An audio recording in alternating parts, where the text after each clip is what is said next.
Okay, will start now. Juice law of heating हम लोग discuss कर रहे थे। उसमें व्हाट वी डिस्कस कि loss of potential energy converts into heat, है ना। तो ये फार्मूला देखो उसी से आ जाएगा। देखो जस्ट यू सी, हमने डिराइव किया। H heat produces loss of potential energy कितनी होती? क्यू इंटू वी होती। और क्यू को क्या लिखते हैं हम लोग? आई इंटू टी। और वी को आई आर लिखते हैं। तो it will become I square R T. ये देखो, that's how he prove. Juice ने ऐसा बोला कि loss of potential energy converts into heat, और उससे आई स्क्वायर आर टी प्रूव किया। ठीक, तो proof generally is not asked, but फिर भी लिख लो प्रूफ। ठीक है, तो this was the point. Now we'll see the numericals.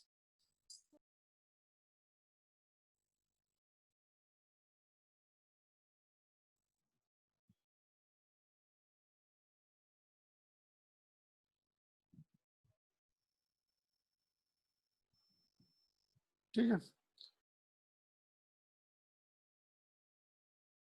तो अभी न्यूमेरिकल देखते हैं इसके, इस फार्मूले के।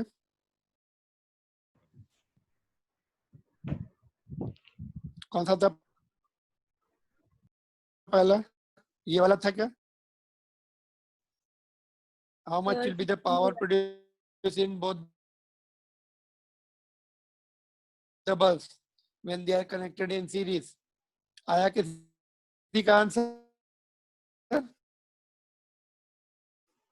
Anybody could get the answer of this?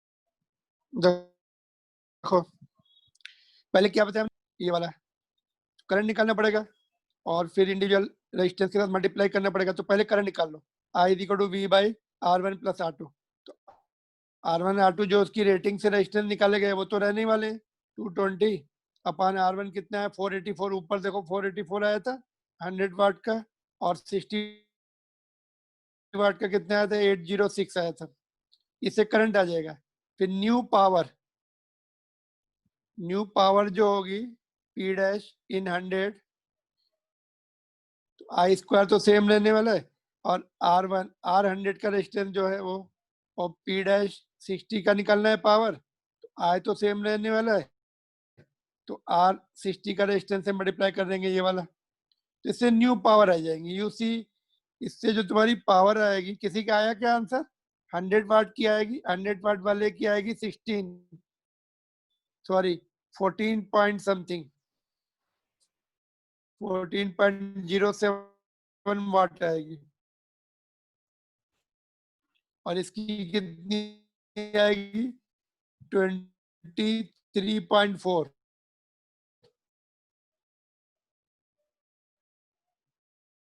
दोनों अपनी पावर से काफी 3 point close to 14 watt produce कर रही है। सीरीज में क्या हो गया, एक तो रेजिस्टेंस बहुत ज्यादा बढ़ गया, सीरीज अभी मिल रहा होगा बहुत कम, तो इसकी पावर बहुत कम हो गई। और जो 60 वाट का था उसकी पावर उसकी पावर थोड़ी ज्यादा आई इससे, बट खुद से काफी कम है। देखो इसकी 100 से देखो कितनी हो गई, 14 पर आ गई। तो दोनों मिलके भी बहुत कम पावर प्रोड्यूस कर पा रहे हैं। क्यों ऐसा? बिकॉज वोल्टेज डिवाइड हो गया। तो इसीलिए सीरीज में नहीं होते। अगर तुमने घर में सीरीज में दो लगा दिए तो बहुत डिम हो जाएंगे वो। तो दोनों मिलके भी देखो बहुत कम पावर प्रोड्यूस कर पा रहे हैं। बट कौन ज्यादा पावर प्रोड्यूस कर रहा है इसमें? 60 वाट वाला। क्यों? उसका रेजिस्टेंस ज्यादा है। सीरीज में जिसका ज्यादा रेजिस्टेंस होता है वो ज्यादा। बट अगर उसको प्रॉपर सर्किट में लगाया तब 60 दे रहा था, तब 100 वाट वाले की ज्यादा थी। 220 वोल्ट पूरा मिलेगा तो वो पूरा 100 प्रोड्यूस करेगा। सीरीज में लगा दिया तो वो डिपेंडेंट हो जाएगा। तो ये जस्ट तुम्हारी इंफॉर्मेशन के लिए क्वेश्चन है ये, कि how the things will change if you don't give them full voltage for which they are meant. Clear? तो किसी का आया था ये आंसर? सर मेरा P-100 का आया था करेक्ट, सेकंड वाला गलत हो गया था। हाँ, तो सेकंड वाला भी तो वैसे ही है, कैलकुलेशन मिस्टेक हो गई थी। कैलकुलेशन चलो ठीक मिस्टेक। है, ओके, समझ में आ गया सबको ये? तो ये जस्ट टू चेक इट कि क्या हो रहा है सीरीज में, अगर हमने लगा दिया। और ये वाला, ये बताया था उस दिन आंसर किसी ने, तो देखो पहले यहाँ से रेजिस्टेंस निकाल लो, R is equal to V square by P, तो 220 अपन पावर 100 है ना। ये रेजिस्टेंस आ गया। यहाँ पर ऐसा कर लो, चलो इसका दूसरा मेथड, इजी मेथड कर लेते हैं। अभी रेजिस्टेंस तो remains constant, since R remains same,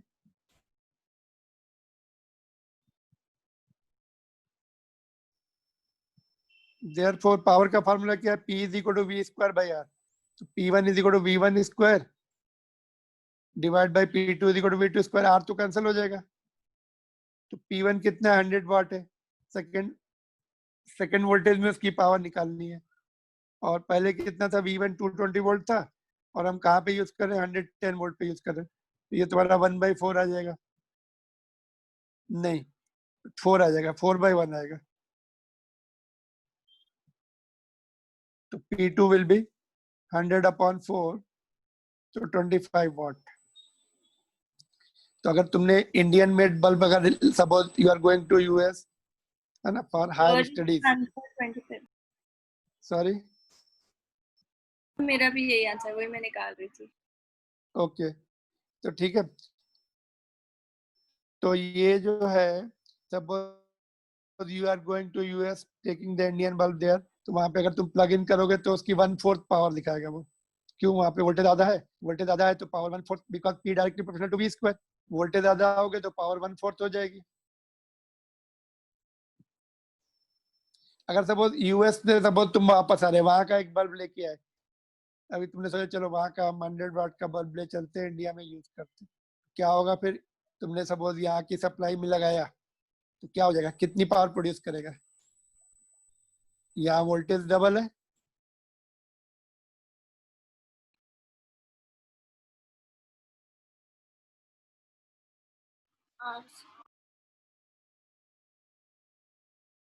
तो 2 का स्क्वायर हो जाएगा, तो 100 वाला 4 है ना, अपनी पावर से 4 टाइम्स पावर, उस फ्यूज मतलब क्या होता है, उसकी मेल्ट हो जाएगी, उसका जो फिलामेंट है ये थोड़ी देर तक जलेगा बहुत ज्यादा हाई पावर में, फिर ब्रेक हो जाएगा उसका फिलामेंट। आजकल तो एलईडी आ गई, बट एलईडी की भी एक लिमिट होती है भाई, हाई वोल्टेज में यूज किया, डबल वोल्टेज में यूज करोगे इट विल बी डैमेज्ड। आ रहा समझ में, तो पावर वोल्टेज आधी हो गई तो पावर 1/4, वोल्टेज डबल हो गई तो पावर 4 टाइम्स, बिकॉज रेजिस्टेंस तो कांस्टेंट रहने वाला है, वी स्क्वायर बाई आर है, तो रेजिस्टेंस तो वो चेंज हो नहीं रहा है, थोड़ा बहुत चेंज होता है रेजिस्टेंस। क्यों चेंज होता है बोलो, why it will change slightly, जिस समय तुम बल्ब को ऑन करते हैं ना, उस समय थोड़ी ज्यादा लाइट देता है वो, थोड़ी देर के बाद लाइट थोड़ी सी कम होती है, ऐसा क्यों, क्योंकि उसमें से अचानक से करंट पास होता है। अचानक से, फिर बाद में क्या होता है, अचानक से पास होने से पावर ज्यादा नो होती क्या, सर, क्योंकि जब हम कोई भी चीज क्वेश्चन करते तो वो बहुत ज्यादा ग्लो कर, शायद मेरा गलत है। तो वही तो मैं पूछ रहा हूँ ना, कि भाई शुरू में थोड़ी पावर ज्यादा होती, धीरे धीरे धीरे धीरे थोड़ी सी पावर डिक्रीज हो जाती, फिलामेंट होता है ना उसका हीट अप हो जाता है, ऐसा पुराने बल्ब की बात कर रहा हूँ, ऐसा रहता है ना वो बल्ब ऐसे,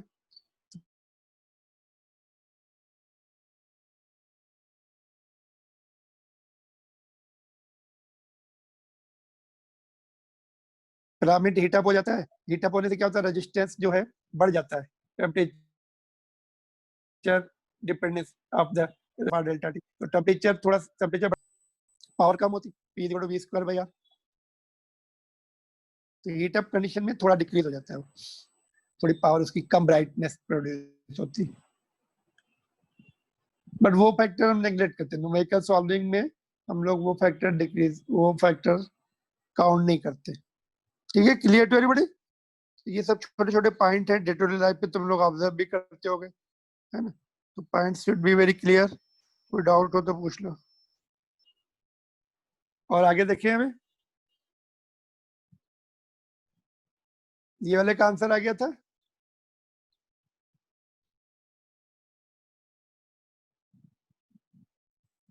पहले रेजिस्टेंस निकाल लो इसका, R is equal to V square by P, V कितना है 200, 200 इंटू 200 अपन पावर 100, कितना आ रहा है ये 400 ओम, इसके 2 टुकड़े किए हमने, तो ईच पार्ट का कितना हो जाएगा 200 ओम। उनको तुम पैरेलल में लगा दो, तो आरपी कितना हो जाएगा 100, 200/2 R1 R2 अपन R1 प्लस R2, तो 100 ओम रह जाएगा, है ना। ये फार्मूले पैरेलल वाले फार्मूले से R/N वाला बनाया था हमने। तो दोनों देखो 100 200 पैरेलल में लगा के 100 आ जाएगा। तो नई पावर, नया रेजिस्टेंस 100 हो गया, तो new power P dash is equal to V square by power will be equals to R dash new resistance, which sorry 200 ही है, उसी वोल्टेज में लगाया हमने 400, ये हो गया। रेजिस्टेंस power कितना 100 रह गया अभी, 400 volt R डैश नया पैरेलल में 100 है गया, तो कितना, तो 0, तो 400 वाट हो गया। पहले 100 वाट प्रोड्यूस कर रहा था, है ना। तो ये तुमने देखो रूम हीटर वगैरह कभी ऑब्जर्व हो जाएंगे, ऑब्जर्व किए होंगे, जैसे वो कभी कभी वो उसका कॉइल टूट जाता तो हम उसको खींच के फिर से आगे लगा देते रहे, उसका क्या रेजिस्टेंस कम हो जाता है। कॉइल टूट गया ना, तो उसको फिर से ज्वाइन करते हैं। अभी आजकल तो नहीं दिखते, हम लोग हॉस्टल वगैरह में जैसे यूज करते, तो थोड़ा सा लेंथ कम हो जाती कॉइल की, रेजिस्टेंस कम हो जाता है, तो ज्यादा हीट प्रोड्यूस करता है, फिर थोड़े दिन के बाद टूट जाता है, फिर से लगाना पड़ता है। ज्यादा हीट प्रोड्यूस कर रहा है, उससे और ज्यादा वीक हो जाता है वो, ठीक है। तो इस तरह से थिंग्स को अगर तुमने ऐसे लगा दिया ना, हीट तो ज्यादा प्रोड्यूस करेगा, लेकिन फिर से वो कहीं ना कहीं से टूट जाएगा उसका कॉइल हीटर का, क्योंकि वो it is meant for 100 watt, तो यू आर प्रोड्यूसिंग 400, तो फिर से वो likely to get damaged, current भी ज्यादा खींचेगा वो, उसकी जो वायरिंग है वो भी अफेक्ट हो जाती है। But numerical point of view it is important. 3 part कर दिए उसके, तो रेजिस्टेंस जो है रेजिस्टेंस कितना हो जाएगा, रेजिस्टेंस जो है 1/3 फिर पैरेलल में लगा दिया, तो और आ जाएगा 1/6। 3 पार्ट करने से कितना हो गया R/3, उनको पैरेलल में लगाया तो R/3/3 R/9 हो जाएगा, तो पावर 9 टाइम्स मोर हो जाएगी 3 पार्ट करके। इसमें डबल हो गई पावर, नहीं 4 टाइम्स हो गई इसमें पावर, उसमें 9 टाइम्स हो जाएगी 3 पार्ट करके, और उनको पैरेलल में लगा के सेम वोल्टेज में लगाया। ठीक है, अरे समझ में ये पॉइंट, ये वेरी इंपॉर्टेंट पॉइंट है, नॉट ओनली फॉर बोर्ड, फिर competitive examination also.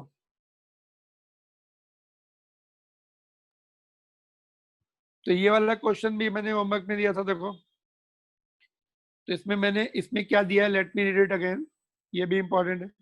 Refer the diagram, power dissipated इन 4 ओम, इसमें is 100 watt, calculate heat dissipated in 300 ohm in 10 minutes, इसमें 10 सेकंड्स में कितनी हीट होगी। तो अगर हमें ये वोल्टेज मिल जाए तो हम निकाल सकते हैं डायरेक्ट V²/R वाला फॉर्मूला लगा के।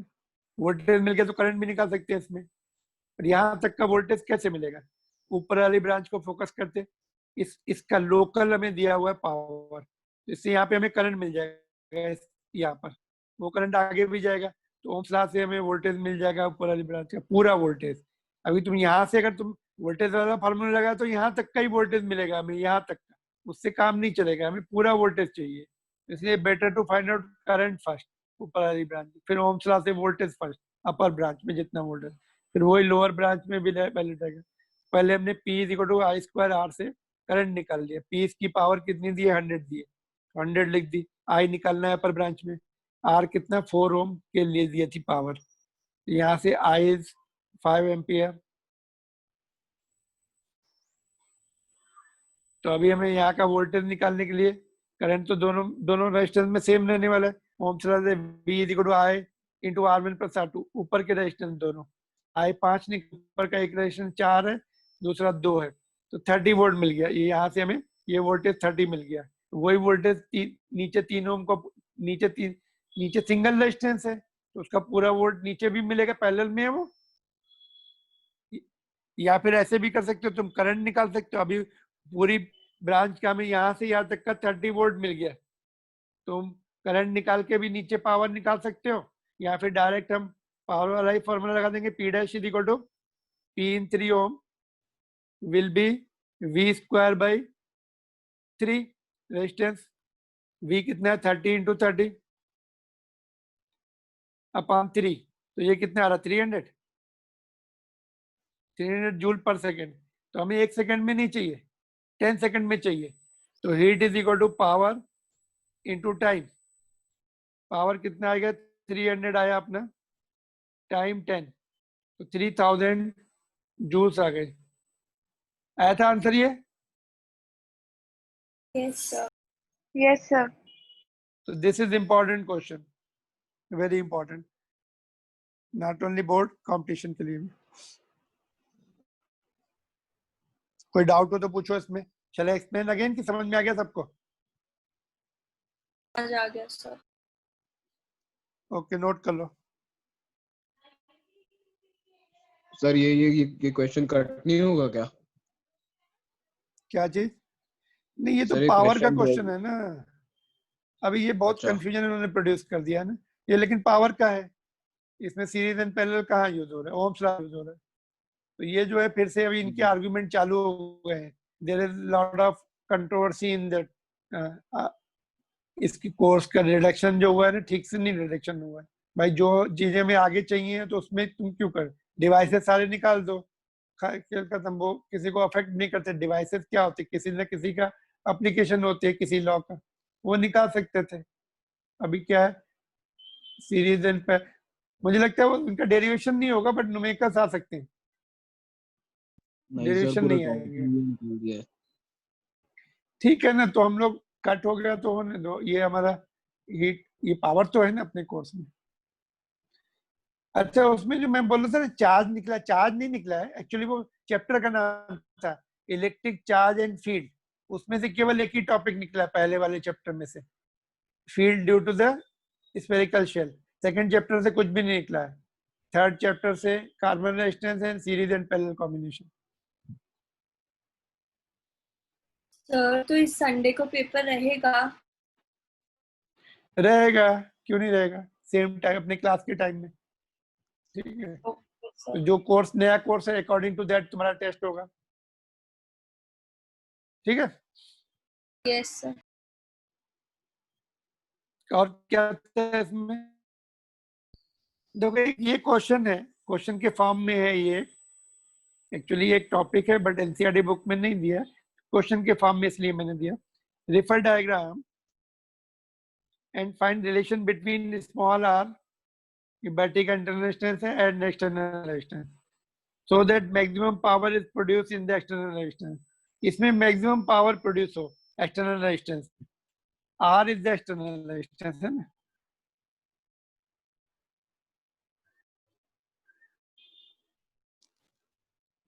स्मॉल आर इंटरनल रेजिस्टेंस होता है ना।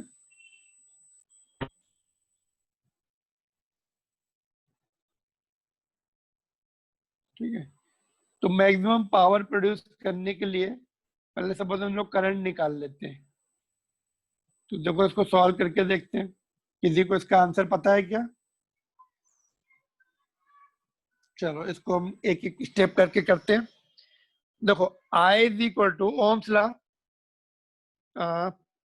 पावर लिखना है पहले हमें, पावर में आई स्क्वायर आर लिखना है, एक्सटर्नल रेजिस्टेंस में पावर निकालनी है। पहले करंट निकाल लेते हैं, I equal to EMF upon net resistance, R net. तो एक ही बैटरी है तो ई लिखेंगे, दो बैटरी होंगी तो ऐड हो जाता है। रेजिस्टेंस कितना हो जाएगा, आर प्लस आर हो जाएगा। तो एक करंट आ गया ओम्स लॉ से, वी बाई आर। पावर का फॉर्मूला बोलो, आई स्क्वायर आर, कौन सा आर ले, स्मॉल आर की कैपिटल आर की, दोनों। इसमें पूछा दोनों। किसमें, उसका ही आर लेंगे, दोनों नहीं लेंगे। इन एक्सटर्नल रेजिस्टेंस, तो उसी में पावर निकालेंगे, दोनों में नहीं निकालेंगे। तो आई की वैल्यू कितनी है, E upon R plus R, ठीक है, इंटू आर। ठीक है, तो इसको थोड़ा सा और मैं सिंप्लीफाई कर लूं, ई स्क्वायर नीचे क्या है, आर प्लस आर की स्क्वायर आके 2 हो जाएगा, इंटू आर। ऐसे लिख सकते कि नहीं लिख सकते? ठीक है, यहां तक न्यूमरेटर को हम न्यूमरेटर के टर्म को ऊपर लेके गए।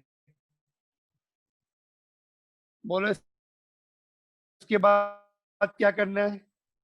Bhupesh, can you tell me what next? Sir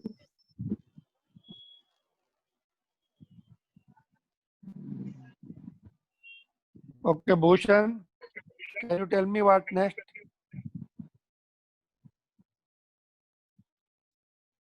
इसके बाद क्या करें? सर डिफरेंशिएट आपने करेंगे कहीं से मैं डिफरेंशिएट करेंगे, क्यों?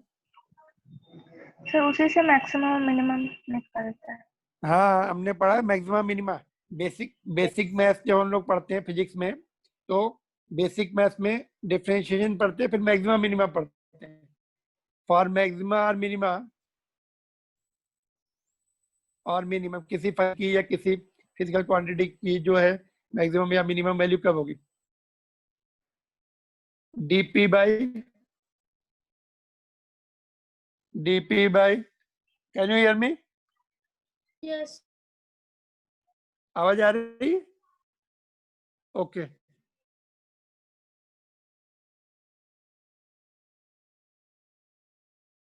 आई थिंक हॉट स्पॉट से connect. Can you see? Yes sir.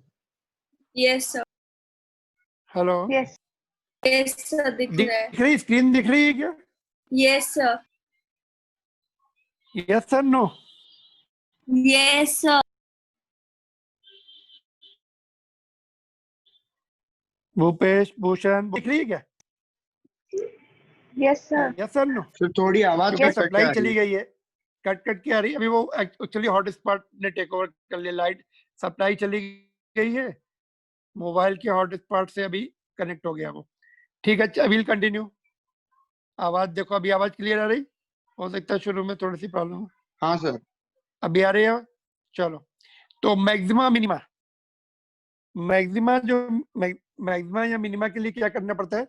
उस फंक्शन को हमें डिफरेंशिएट करके जीरो पुट करना पड़ता है ना? मैथ्स में तुम लोग अभी करोगे, फिजिक्स मैथ्स में तुम लोग को अभी पढ़ाया जाएगा डिटेल में maxima minima, but bio students के लिए थोड़ा सा प्रॉब्लम जा सकता है।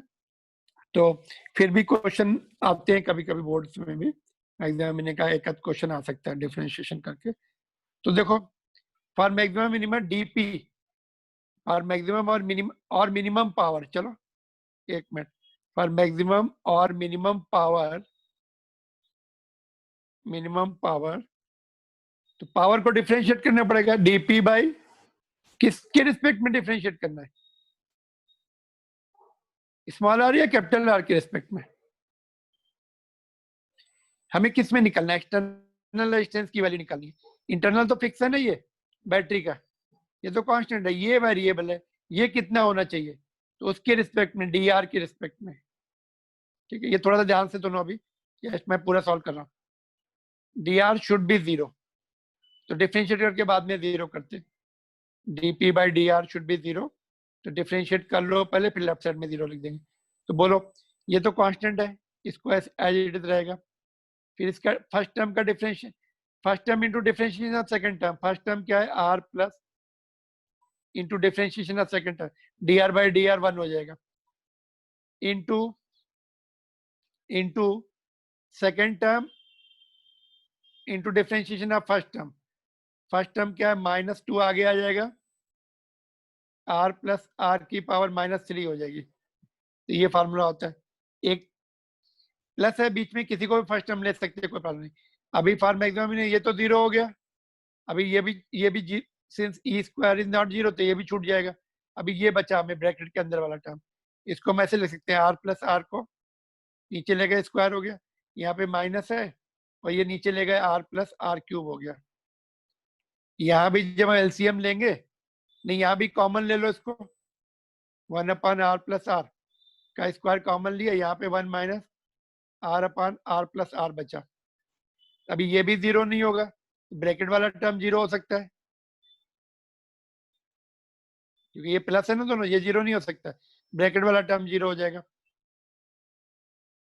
तो ये हो जाएगा 1 is equal to R plus R. कहीं ना कहीं मिस्टेक हो गई है, देखो 2 छूटा है शायद, इसमें 2 भी था, यहाँ पे देखो 2, ये भी 2, और यहाँ भी 2, तो यहाँ भी 2, तो R plus R is equal to 2R, therefore R is equal to R. ये बहुत यूजफुल कंडीशन है. देखो, those who are going for competitive examination उनके लिए बहुत इंपॉर्टेंट कंडीशन है ये. कंक्लूजन क्या है? देखो, net internal resistance should be equal to net external. Single battery है तो प्रॉब्लम नहीं है, सिंगल बैटरी है, एक ही इंटरनल रेजिस्टेंस होगा, एक ही एक्सटर्नल है. But more than one battery हो गई और मोर देन वन एक्सटर्नल रेजिस्टेंस, तो उनका नेट निकाल लेंगे. यहाँ पे मैं लिख रहा हूँ, देखो कंक्लूजन. फिर तुम्हें एवरी टाइम नहीं करना है, इसके प्रॉब्लम आएंगे, सीधे यूज करना है ये condition. You don't have to solve it. Result याद कर लो. देयरफॉर मैं लिखता हूँ, अगर ये क्वेश्चन आया तो तुम्हें प्रूव करना पड़ेगा बोर्ड्स एग्जामिनेशन में, बट इसके चांसेस कम है. डिफरेंशिएशन इन्वॉल्व है ना, बट हु नोस, कभी भी कुछ दे सकते हैं. देयरफॉर फॉर मैक्सिमम पावर, किसमें? इन external resistance.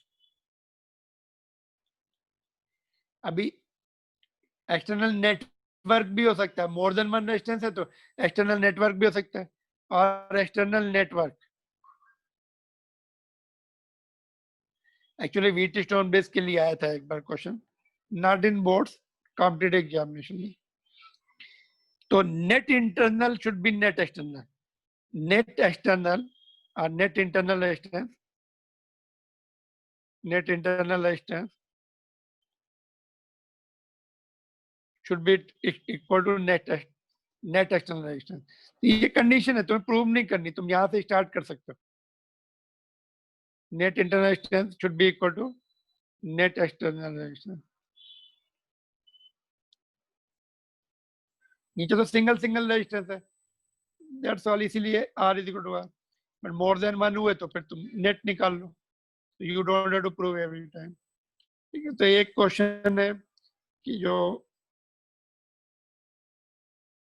You have to remember, कहीं आ गया तो. क्लियर? सबको क्लियर हो गया ये पॉइंट? आवाज आ रही है? अभी फिर से लाइट आ गई है, फिर से फ्लक्चुएशन हो सकता है कुछ. अभी I don't know hot spot पे चल रहा है कि वाईफाई पे चल रहा है. चलो ठीक है, अपने आप टेक ओवर कर लेते हैं वाईफाई.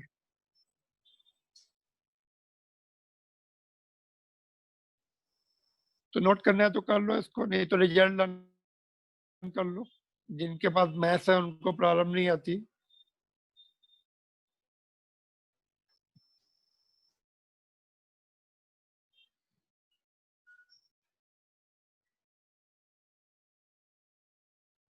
ऑलराइट,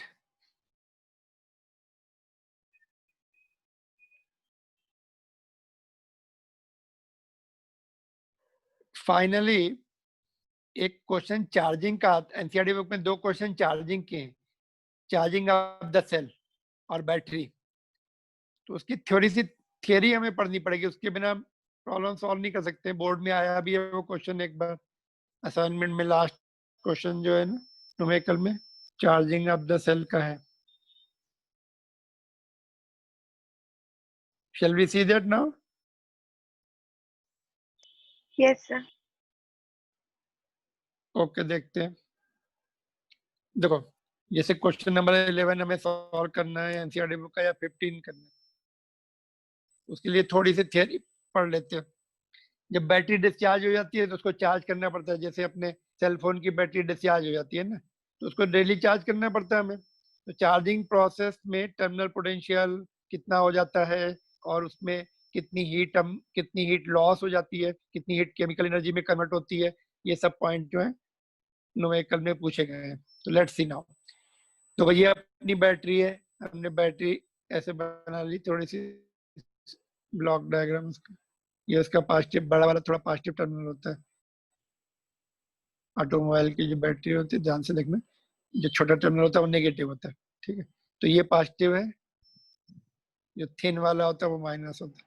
ये सोर्स का ये वाला पॉजिटिव रहेगा. सपोज हमें चार्जर है, हाई वोल्टेज सोर्स. ठीक है, तो वो इधर से इधर करंट भेजता है. तो इसका भी पॉजिटिव है, ये अपोज करता है किरचॉफ लॉ से. देखो, दोनों पॉजिटिव सामने आ गए, तो net EMF will be difference of both.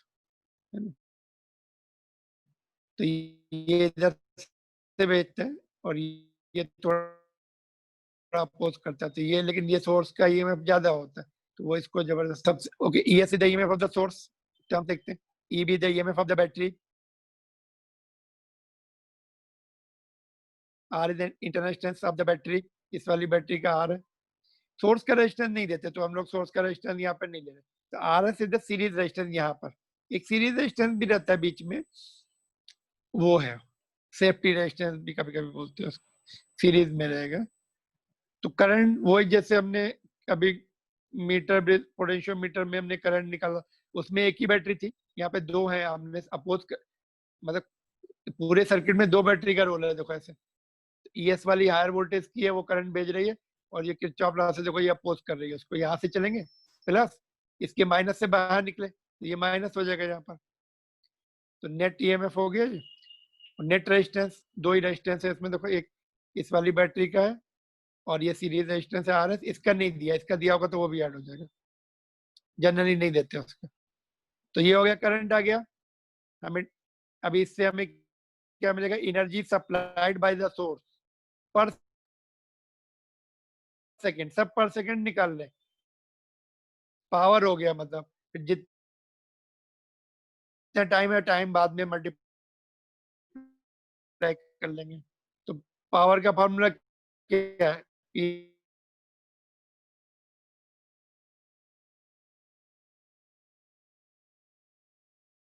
Equal to VI, VIP वाला फॉर्मूला, VI ये V है सोर्स की, सोर्स का पोटेंशियल डिफरेंस की, तो सोर्स का EMF ES इन loss, heat produce per second या power produce per second, power loss per second.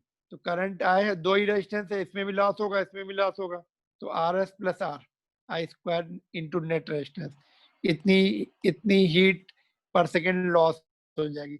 और केमिकल एनर्जी में, इसमें बैटरी में जो इलेक्ट्रोलाइट्स है उसमें उसमें कितनी एनर्जी सेव होगी, इनका डिफरेंस, जितनी उसने भेजी और जितना लॉस हो गया, दोनों का डिफरेंस ले लो। केमिकल एनर्जी स्टोर्ड पर second, power supplied, power loss पर सेकेंड, उनका डिफरेंस, ठीक है। तो कितने टोटल टाइम देंगे तो मल्टीप्लाई कर देंगे, ये 1 सेकंड का केमिकल एनर्जी स्टोर्ड है,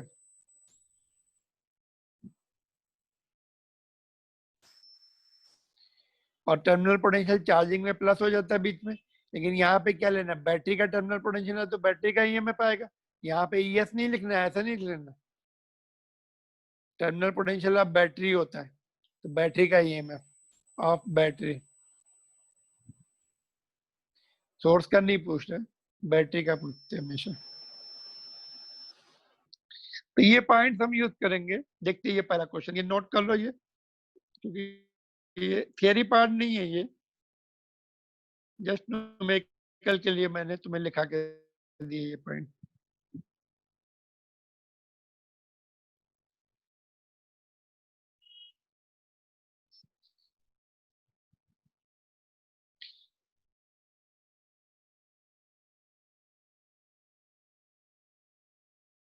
केमिकल एनर्जी स्टोर्ड में इससे भी शायद आ जाएगा, देखो केमिकल एनर्जी स्टोर्ड अगर तुम डायरेक्ट भी निकालोगे, बैटरी का EMF इंटू I से चेक करके देखना, केमिकल एनर्जी स्टोर्ड इससे आ रही है कि नहीं। वैसे प्रॉपर मेथड तो यही है, but chemical energy stored EB into I से भी आना चाहिए, ठीक है। सर उसको मैं काट केमिकल रहा हूँ। एनर्जी स्टोर्ड वाला बता दीजिए, मेरा डिस्कनेक्ट हो गया था।